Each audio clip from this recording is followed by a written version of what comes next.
handicap accessible and stuff, of course.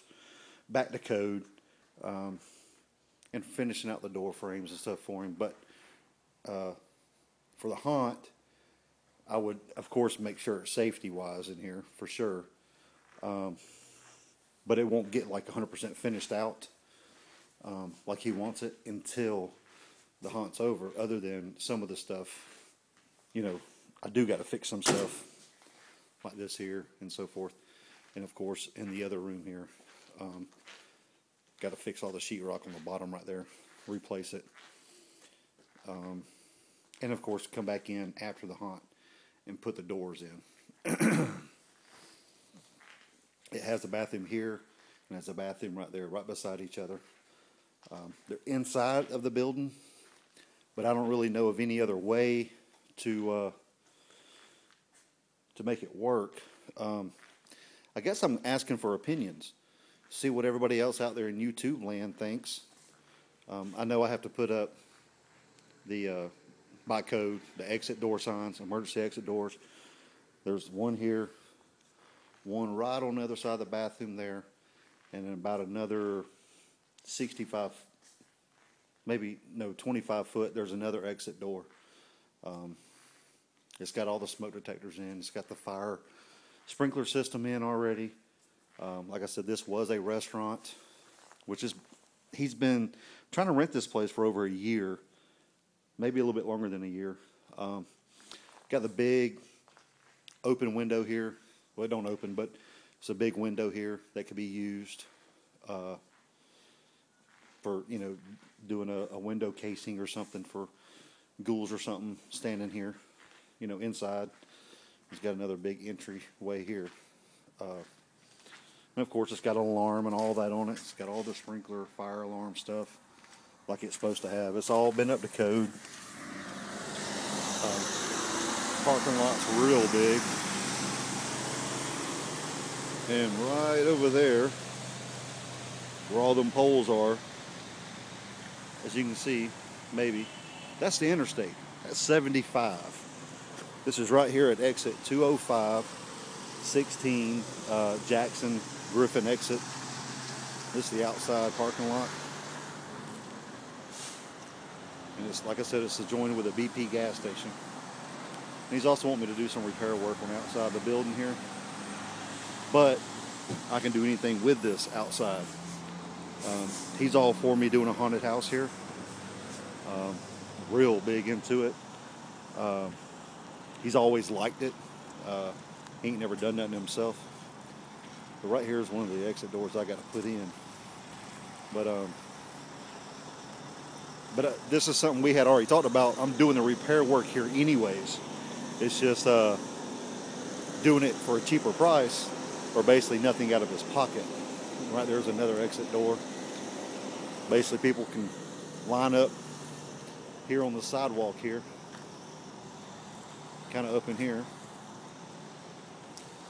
and that's not going to be an actual exit door, but I thought maybe even doing something in there while people standing here, like a two-way mirror or something, and every so often it goes off with a animated prop or something inside of it, or zombie.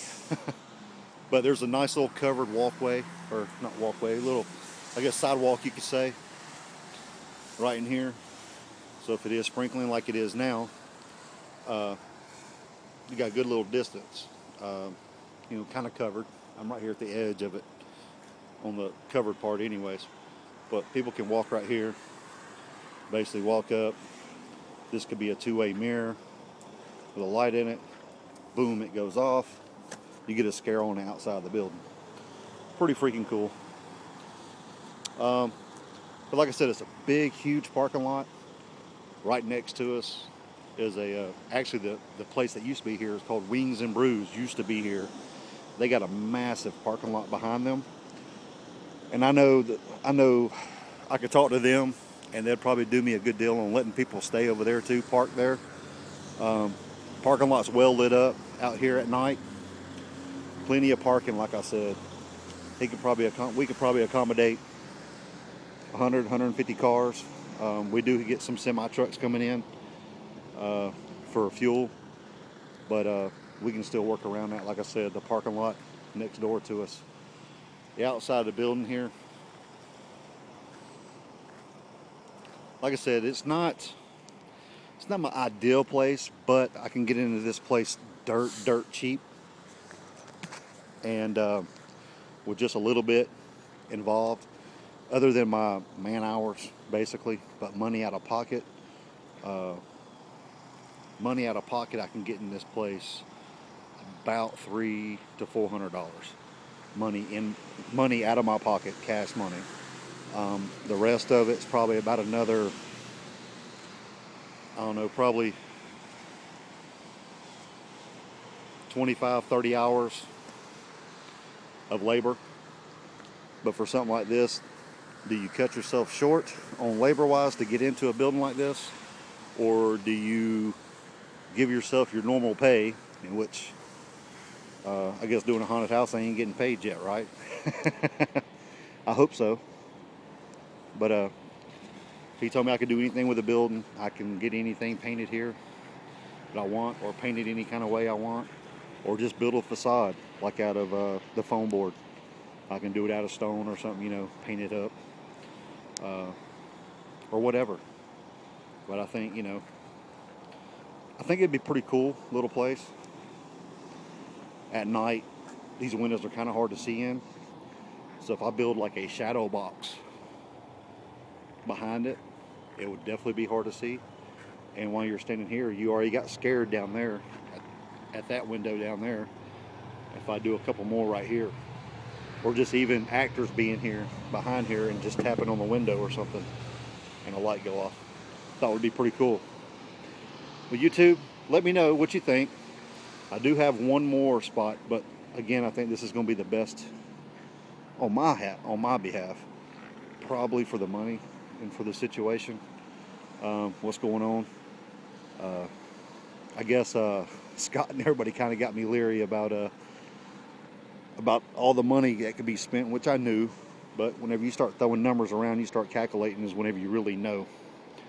But for me to be able to get into this building dirt cheap, the location, big parking lot, the little cafe, Wings and Brews over there, they got that whole back area is a parking lot.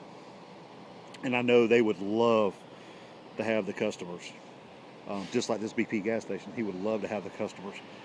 And right there is the interstate, 75, baby, 75. Straight from Macon and straight from Atlanta.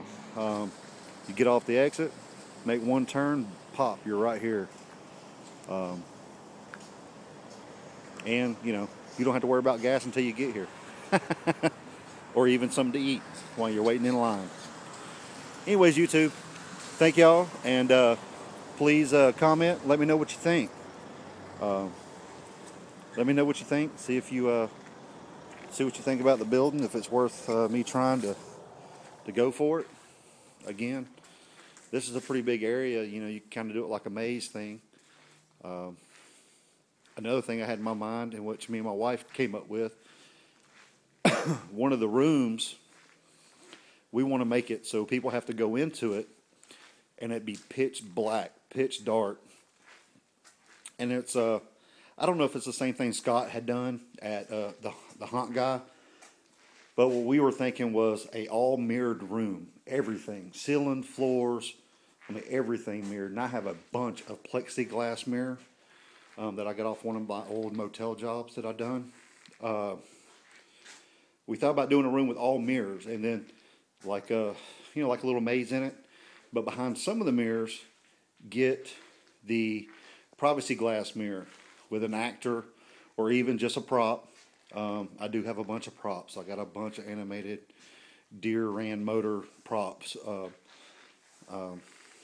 buying units and stuff like that. But anyways, we thought about doing a actual full mirror room. I mean, everything in it being mirror. And whenever you first walk into it, it's pitch black. Then one of the main actors in it, you know, if there is a main actor in it, behind one of the mirrors, have him have a switch that operates the lights to come on. So whenever you walk into this dark room, like a black room, these bright halogen lights.